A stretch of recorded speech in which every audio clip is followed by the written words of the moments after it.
What? Okay, it says I'm live, I don't see it. but I have somebody here in the room watching Facebook. They don't see anything, but it told me it was live. I wonder if I am. Yeah. Oh. So, unless we see it on Facebook, we just don't believe it's true. Or is it the opposite? I don't know. And if you pushed a refresh, Pam, it still didn't come up. What? It gave me the countdown 5, 4, 3, and it says I'm into it for 34 seconds now. Oh, here we go. Oh, I see it. Is it live? Yes, it is. Yes, you What? 5, 4, 3, and it says I'm into it for 34 seconds now. Oh, mute that darn thing. Because there's a delay. Oh, I see how it works. Well, kind of. All right. Oh, hi. I was so nervous about this, and rightfully so, because turns out I'm technically beyond challenged, kind of, yeah, really out of the loop. My name is Rita Farro. I'm sitting in today for Rhonda Pierce. You're going to miss her. I'm sure of it. But she has some family business to attend to, so she asked me to do the this snippet. And I have, anyway, many of you know me. Maybe that's why you tuned in. Thank you, family and friends. I have worked with Rhonda for 20 years. The major, and we met, gosh, I don't even know where or when, I guess, but many years ago. And so we worked together on a lot of different projects. And the one I guess I'm most proud of was the Inspired to Sew magazine. And this is, we did 100 issues, 5 years worth. And every issue was an interview of a sewing celebrity or an event or happening or something in the industry. And it was literally Inspired to Sew. And I'm really proud of this. It's still up online. You can find it on the SCHMETZneedles.com website. Every single issue is there. One of our last interviews was with the fabulous Martha Pullen, but we did, gosh, everybody, Mary Malari, Eleanor Burns, Joanne Ross at the Sewing and Stitchery Expo, which, come to think of it, maybe, no, I met Rhonda before that. But anyway, so we work together and we still do. We talk almost every day on some project or another because Rhonda's still out there and she does a wonderful job for SCHMETZ, as you may know. She is the marketing director. As spokesperson, she is the voice, the heart, the soul of SCHMETZ Sewing Machine Needles, the #1 brand in the sewing industry. And we always, so I recently attended a sewing retreat and Rhonda thought the timing was pretty good that I could talk about what we did at the retreat center because it was a lot about recycling. And that is the question of the day. So to review the way this snippet deal works, if you answer the question, please go into the comments and answer the questions. And that makes you eligible for the prize. And every month she gives away a wonderful prize package. And this month is the same, although I don't have it here with me to show you. It's in Chicago. But the prize package includes things by, well, Mary Malari, my dear friend, Amy Barrickman, Mary Malari, Shannon Fabrics, Hobbs Quilt Batting, Vivalux White, Vivalux, Viva La Light. Anyway, Vivalux Light, the Stitches Sisters, Timeless Treasures, and many more. So we have Paul back at the office in Chicago monitoring your comments. And the question today is, please share with us your favorite project that you ever made out of scrap fabrics or a thrifted item. And so with that in mind, and I'm going to remind you of the question several times, stay to the end because I'm going to show you my very favorite thing that I have made out of thrifted items. And I'm a thrift store junkie. There's no question. Everything I have and own and wear and give as gifts came from a thrift store. I am truly addicted, and people have worse addictions, I think. But I'm going to start, and I would like to thank the people who put on the retreat last week in Racine, Wisconsin. Wow. It was at the DeKoven Center in Racine, Wisconsin. Maggie Heller organized the retreat, and I met so many interesting people there. I did an interview with Kim Hampel. It was here on the SCHMETZ Facebook page last weekend. Kim, like many of you, sews for charity. And I always remember Jenny Doan telling me years ago, when women fall in love with sewing, first of all, they make quilts for their own home and their bedding. Then they make it for everybody in their family and friends, everybody they love. And eventually they end up quilting for charity, sewing those quilts. And Kim's charity, which is called, I wrote it down, Comfort #4, A Cause. It's in Racine, Wisconsin. And they have 50 volunteers. They make up the kits and then you just take a kit out like it's a library. You check it out. You take it home, you sew it on your own time. And when the piece kit comes back, then they send it to a long armor. They have this whole assembly line thing. And last year they made over 800 blankets and quilts. And it's such a wonderful charity. And they give those blankets and quilts to all of the foster children in their county. And they're also lined up with the fire department, who often they end up in situations where there is domestic unrest. And it's just a comfort to have for those policemen and firemen to have some blankets in their trunk that they can give to the kids as they're helping them. And I think that's something any one of us could do. And it's something you could do with your scraps, right? So I'm going to get right to it here. I have 6 projects I'd like to share today. And first of all, I'd like to mention and thank, I have an assistant sitting with me today, Pam Ballinger, my neighbor and friend. She actually sewed the quilt that is our backdrop, which she pointed out to me. It's strip quilted. It's a heart, beautiful. But this actually could have all been made of, it's all scraps, although it's a very organized scrap project. But it seemed very apropos for a February snippet. And so scraps, you all have scraps. So tell us what you sew out of those scraps. What's your favorite project? And I'm going to show you some of mine. And again, I apologize for the poor quality of all of it. The filming, the video, the audio, the content. Really, Rhonda will be back next month, I promise. Oh, but speaking of Rhondas, that brings me to my sister Rhonda. I have 2 Rhondas in my life. My sister Rhonda, who's 2 years younger than me, and then Rhonda Pierce, who, as you all know, works for SCHMETZ, and I've worked with her for over 20 years. Well, my sister Rhonda is an avid sewer. She sews every single day, but she only sews one thing, which is 10-inch squares, those ragged edge blankets out of flannel. And she does it, though, like it's a job. She takes it very seriously, and she ends up with, I was explaining to Pam how Rhonda has all these scraps of flannel, and then I, every now and then, get a bag and I make flannel microwave bowls out of them. And I said, she's just pounds, and Pam knows about Rhonda's scraps. She said she has what you would call tonnage. Oh yeah, she does. So this is just an example of the size of her scraps, because when you cut them into 10-inch squares, apparently the 45-inch fabric, you're gonna end up with something that looks like this. And wow. So for me, I don't care what the pattern is or if it's a solid color. I started years ago, and it's funny how sewing comes into your life. I don't know. For my money, there's no better hobby, because it comes to you, I don't know, when you're happy, when you're sad. And my husband, many of you, I do know, and we've been friends, but John had Alzheimer's. And when he was in hospice in our home, I sat in my little Singer featherweight and I made these flannel bowls.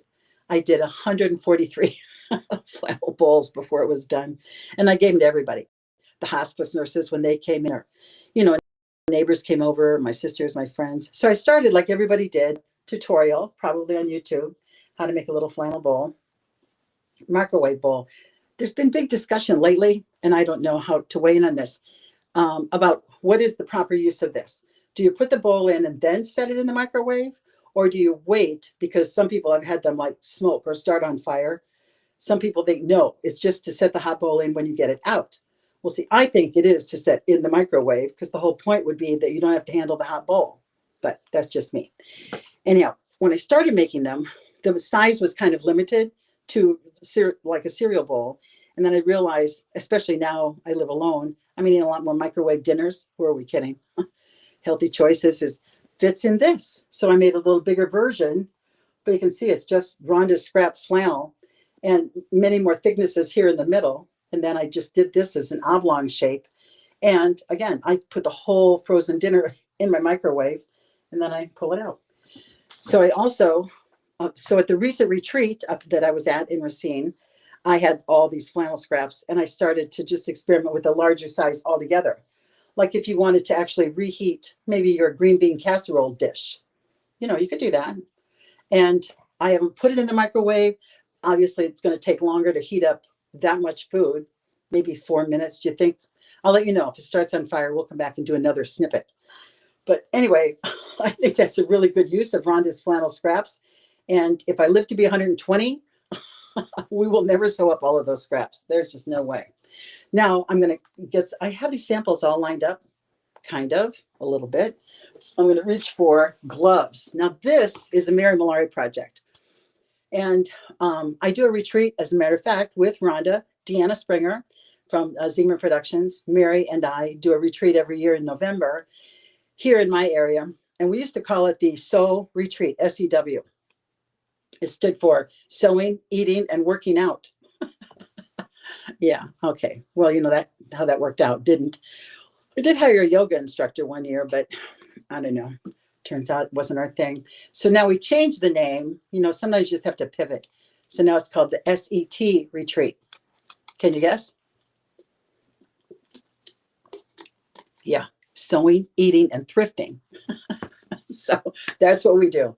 So this actually, I made these gloves at the retreat, and I really, really love this whole project, the concept of this. And you can see there are a couple of things. Oh my gosh. I wear these gloves. I have so many pairs of these. And it's another thing that I like to give as gifts. And I get comments all the time about the gloves. But this particular pair of gloves, and probably all told, I don't know if there's even 20 minutes of sewing in this, but there are 3 things you have to know to make gloves like this. The first one is your choice of fabric. And you want a fabric that has 2-way stretch. That means Lycra. And so when I am thrift store shopping, imagine my delight when I was at the Goodwill bins. Many of you know the bins. And boom, there it is. A little girl's, oh, is this the cutest dress? Adorable, right?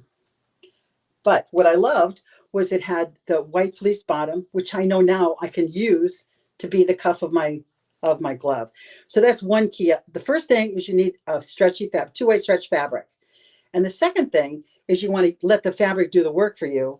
Like, okay, this is going to be a pair of gloves at some point in time. This is a pair of spandex yoga pants, which shockingly, size 8 didn't fit me. Yeah, if I sewed the 2 of them together, I might get through one thigh perhaps. But the good thing about spandex fabric is it almost always is white on the inside. So that allows you to really be able to mark your pattern. So here's how you do it. So, okay, I'm done with that, And wait, oh yeah, I was going to show you this. So here's your pattern. I just cut from a cereal box. This is my hand, Rita. So if you're going to do what I do, which is velvet on one side and print on the other, you will definitely have a right hand and a left hand. So you have to this is the right hand, and then this is the left hand. So you just flip the pattern to cut the 2 out. So, and the way you do that, whoops, and maybe could have had this set up in a little fancier way. All right, so this is my print fabric. I'm going to lay my pattern on top. And then, because it's white, I just marked around the edge with an actual, black felt tip marker. Boom, boom, boom, boom, boom. And you can see the pattern. I don't know, can you see that, Pam? Well, you're delayed. I'm delayed. So, Pam will let me know in a minute or two. Yes, we're on delay here, so. Oh yeah, we didn't know about the delay. Okay, but you can see that I dotted around my fingers, and then when you stitch, so here's the magic part. So I have this laying on top of my velvet, and I've lined up the bottom of the pattern to coincide with what I want the bottom, like here. You can see that this blue pair that I made, that was the hemming on the actual yoga pants. So then you stitch it, so you pin it carefully. Okay. So my trusty, grab it. Oh my gosh. You pin the knit fabric to the velvet fabric, and then I stitch around it while it's this size, while it's all full size. Stitch around it with your machine, zoom, zoom, zoom, zoom. And I just did this on a featherweight. I stitched around twice. I do 3 straight stitches in between each finger so that I'm going to be able to turn it. Well, cut it, because you have, and then after you stitch it, you cut it. It would be impossible to cut out this pattern and then stitch around the fingers, and all of this stretchy fabric would just go right down into your feed dogs. So that's the way you do it. You make a pattern, right, left, Right. lay your hand and stitch around it, and then you cut it out. And trust me, turning it is like the hard part. But once you get that done, so this, and you can see once I did these, so this is one that had a solid blue on one side and then a printed fabric on the other. And here at the waist, which you can make this wrist as long as you want. You can make the fingers as deep as you want. Somebody who has a really large hand, these are wonderful gifts. All you have to do is trace their hand out when they're not looking. Maybe when they're, oh no, I don't know how you would possibly do that without telling them. You're making them a gift of gloves. I know, it's a wonderful thing to make and uses up a lot of scraps. And this, oh, this is going to be a cool pair. I just brought this to show again, to make the point that, whoa, look at this print. Isn't this great?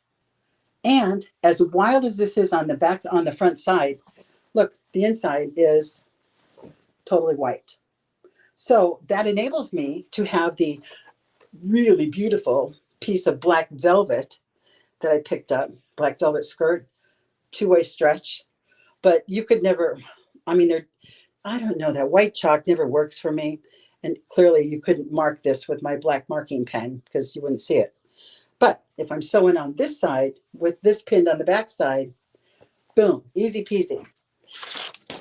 Okay, that's gloves. Oh, we got a little dinging going on. I'm afraid the ding means nobody's seeing this. No, you're fine. That could be a That was a problem. recommendation on turning.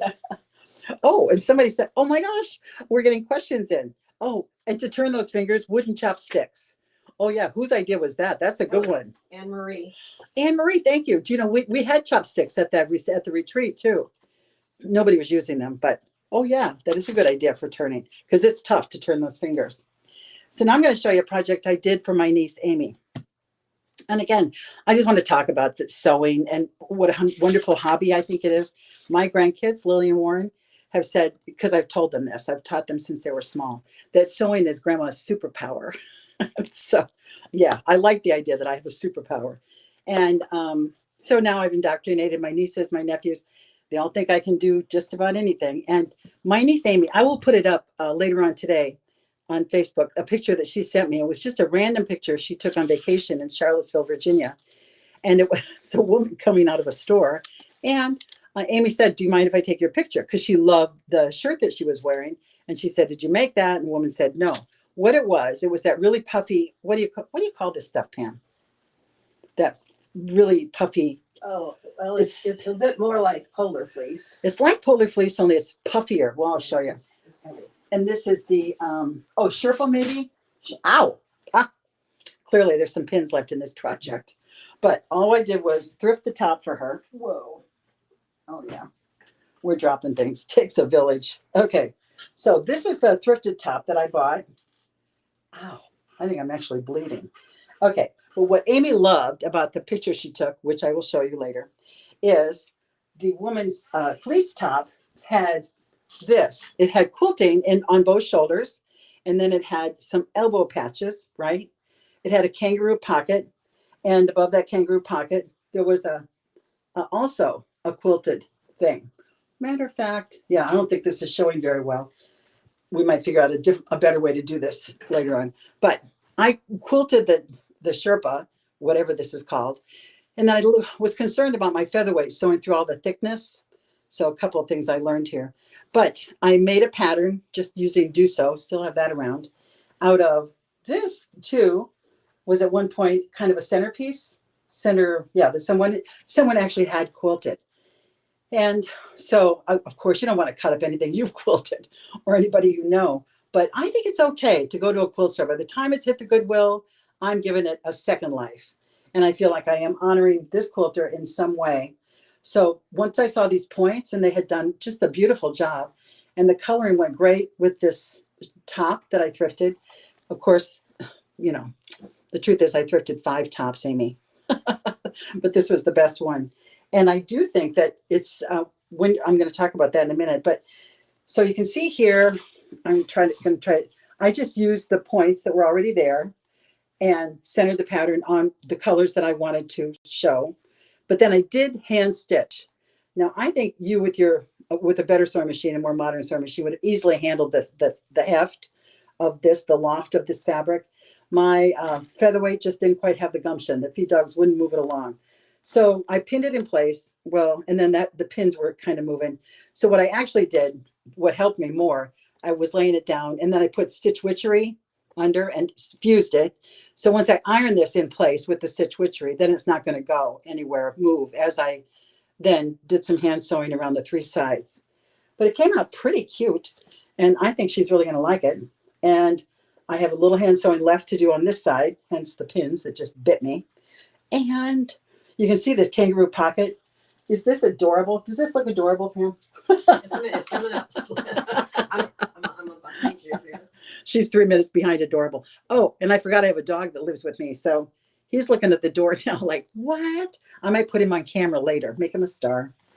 But I did this just right above the kangaroo pocket. So I didn't change the kangaroo pocket. This wasn't anything complicated sewing. It's showing up well. See, but it's adorable. And so my point to thrifting quilts, sometimes I really, and then, oh yeah. So I'm going to add these two. These are elbow patches, which I haven't put on, but I didn't want to have to open up the sleeve to sew around this simple little elbow patch. But this was the trick. Oh my gosh. I think I saw Mary Malari do this in 1987. I just took a fusible knit interfacing and put it right sides together, stitched around the edge, cut into the interfacing, then turned it. So now you can see, and I just cut a big hole to turn it. So this is actually the beaded fusing part. So I'm going to smack this down on the elbow and iron it, and that'll hold it securely in place while I just whip stitch around the edge. So I think that'll go on. That's going to be the finishing touch for Amy's fleece. Yeah, I don't know if they're called polar fleece. It's more like a Sherpa. But anyway, that was a fun project to work on. And as I was thrifting, I always have these pithy things all over my apartment. I'm big on words. So, and I also have always have a wreath on the front door of my apartment. This is one of my favorites. Can you see? Does this read backwards on TV? I don't know how it works. It will, probably. But it says, seize the moment. Remember all of those women on the Titanic who waved off the dessert cart. Seriously, I know. So that'll go on my door one of these days. But if I could put on a shirt, I would. And it reads backwards. It reads backwards. Never mind. I'm not going to do that again. So this is another piece that I bought at the thrift store. Lots of times, here's a tip: just look for sewing sham or bed shams. So you don't need to deal with the whole bedspread. You only want that much to do the project. Something like what I just did. And even the back of this is beautiful. Is beautiful quilting. And I think that would make a fun project. I cut this in half. This was a bed sham. I only had one of them because I was going to use this to put in the side of a pair of jeans, which I'm going to show you in a minute. But this is what didn't work out. I'll show you what did work out. But here's another example of a bed sham. Look at this beautiful pattern in the quilting and the edge. I know. And again, I don't feel bad cutting this up. This was commercially made somewhere. Oh, doesn't matter. But there was just one of them left at the thrift store. And then I bought it for like $1.75. There would have been a lot of, and it's actually pieced. I know. That would have been a lot of work for $1.75. Now I'm going to show my favorite thing I did at the retreat center. Okay, so to back up a little bit, and you're seeing it all over YouTube. They're adding fabric to the sides of blue jeans. Remember 1972, girls? We were there, right? We were there the first time. So I had a pair of, they're apricot colored, and they were kind of a nice brand. And I really thought I was going to love them, but they weren't stretch denim. Yeah, who are we kidding? Size 22. I'm a big girl, always, and they just didn't fit. They could barely get them zipped. If I could get them zipped, I could not breathe. So I took them along thinking I was going to add that side panel that I showed you because the colors were great in that. I've already lost it. Anyhow, it wasn't long enough. So I had taken along at the last minute. I was leaving my apartment last week to go to the retreat, and I picked up a table runner that somebody had made and I've had for several years. And it just, again, didn't work out with my colors of the decor, whatever. But it wasn't heavy. It didn't have like a big batting on the inside, but it really had interesting patchwork. So once this table runner, I'm going to try to show you just the table runner so you kind of get the idea. This is what the table runner looked like. And I was able to, again, cut it straight down the middle because I wanted it to become the side of my pants. Whoa, this turned out so good. And I did put some pictures up if you look at some earlier Facebook posts. But So this is how this happened. Okay. Oh, look at this. So the side of my pants, and now it made them much wider at the bottom. But as this came all the way up into the waistband, I narrowed the pattern. As I cut this piece out, I cut it and then I kept getting a little more narrow, all the way. When I got to the way, and I had to separate the pants. Here's the trick. When you're doing jeans like this, you are going to have this problematic rivet right there. Oh yeah, I'm supposed to remind, the buzzer just went off. I have to remind you, answer the question, what's a project you most enjoyed making out of scrap fabrics or a thrifted find? Straight down the middle. Okay. Oh, there's me talking. Okay, so this, once I opened up the jeans, and I had to very carefully open them up with my seam ripper because I needed that scant 1/4 inch up by the rivet to sew. So then this is what the backside of that quilt of the dresser scarf of the table runner looked like. So you can see I just sewed up both sides with my featherweight. Now when I got all the way to the top of the jeans, here's the trick, and this was really a good thing because remember they didn't fit me anyway. But once I got up here, I ran out of that's the end for my runner. So I just added a piece of, oh, guess what? Rhonda's flannel, also a scrap. And this turned out great because it's not heavy at all. And by that time, I had just opened up this waistband. I didn't seam rip it. I just cut it open with the scissors. And on the back side, wow, it's messy. But, you know, we're here to share. So you can see, I just seamed that in and then turned it over and hemmed it. So now at this point, thankfully, the pants were too big. Yeah, words you never heard me say. I know. So I had to simply take a dart. So I took a dart right down the center of the table runner. Boom. And honestly, it's so busy on the backside. Nobody even notices that I did that probably. But that made all the difference in how they fit. It was amazing. Yeah, I wore these to breakfast the other day with Pam and some friends. 3 people in the grocery store stopped me to say, I love your pants. I love your pants. Yeah, okay, very good. And again, about words, I have the, oh yeah. So this, I think you can see the I Heart New York. I'm working my way up to my favorite thing to thrift and sew out of thrifted things this whole last 2 years has been sweatshirt dresses. And this started with Rhonda Pierce, who actually bought her first sweatshirt dress at Aldi's, and it fit her great. And I was so jealous. And it just is so comfortable. And I love the kangaroo pocket. So Aldi's wasn't making them in my size.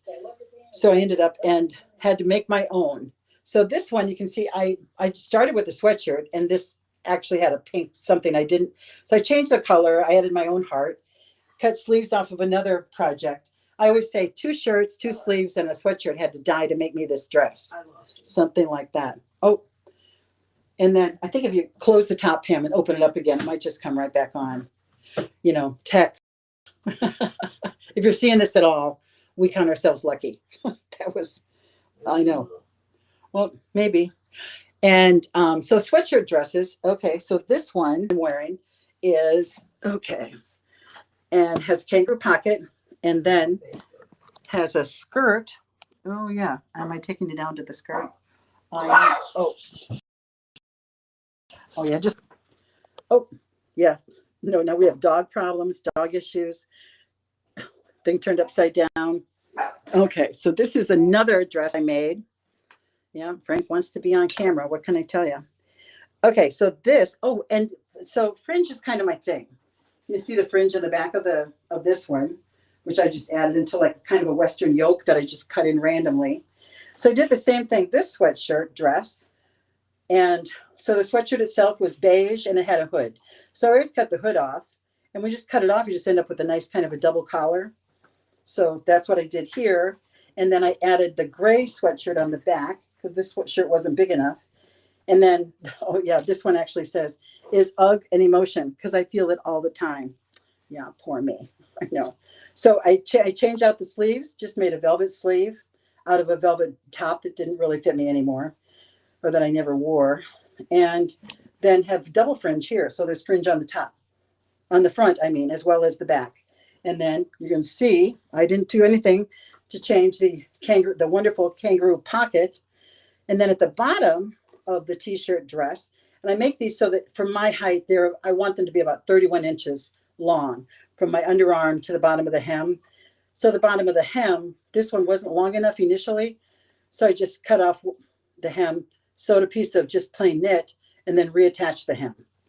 So that's how that that dress came out. Wonderful. The one I made at our retreat in the fall started with, if you're a friend of mine, I often refer to Rita Luck. I am a very fortunate person, and I call it Rita Luck all the time. I get good parking spots. I enjoy wonderful health. Knock on wood, Rita Luck. So when I found a sweatshirt that had the word lucky on it, lucky, I knew I was going to have to make something out of it.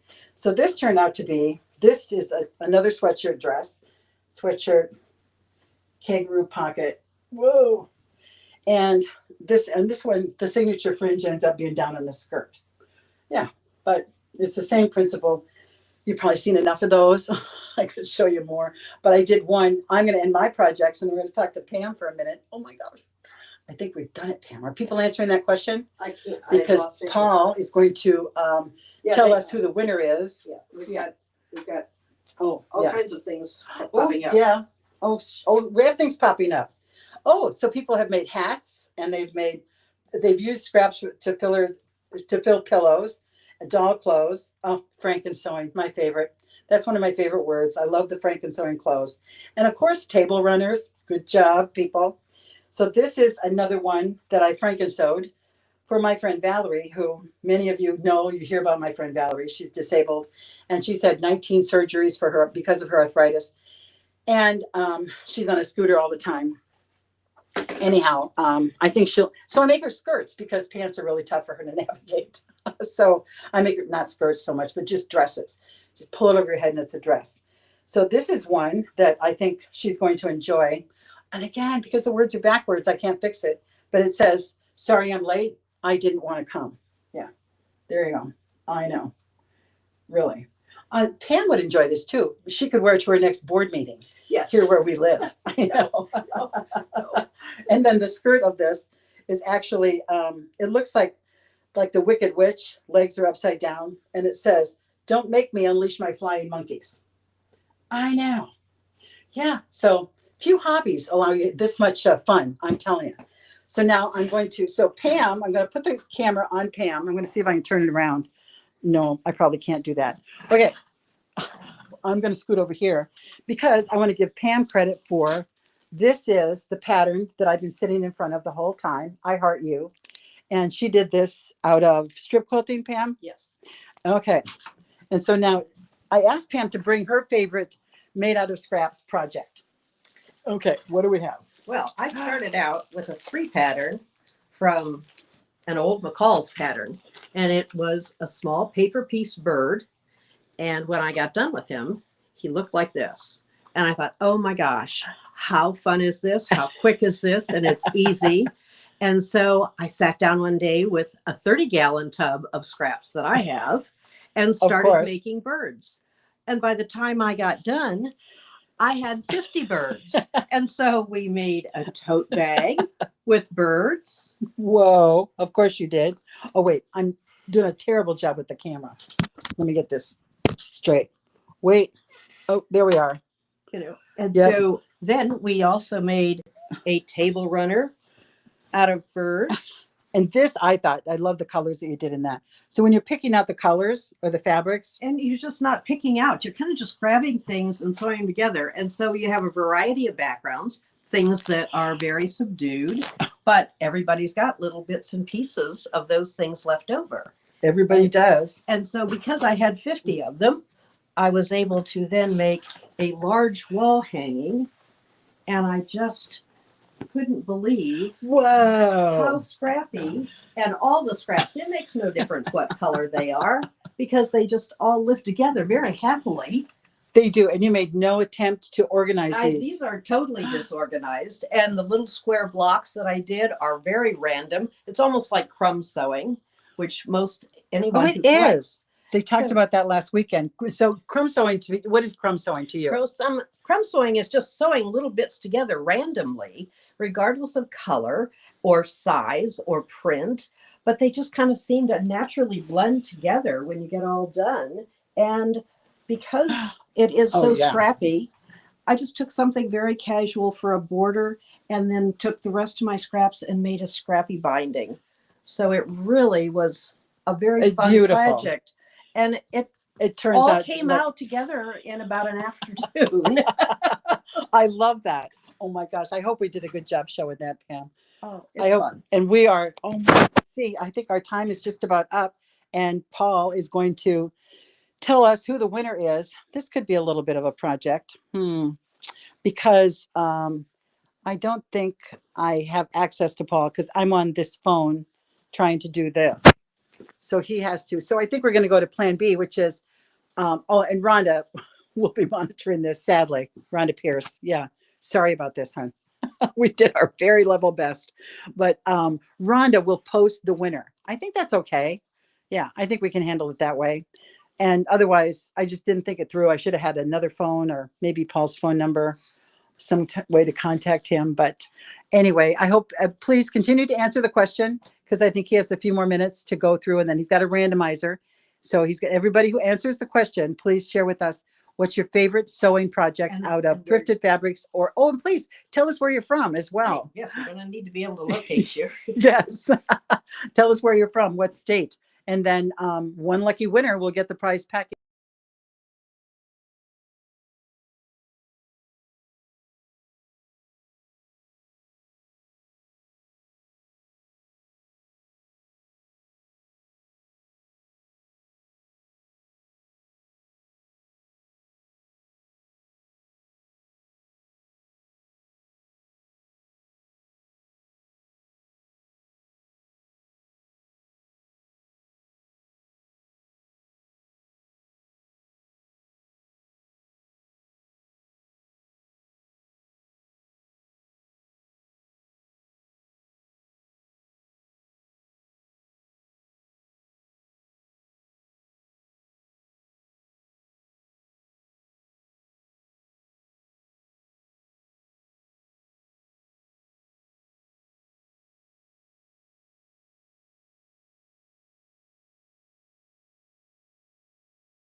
I know. Well, I lost your Facebook on the tablet, and it's like I had no idea how to get it back.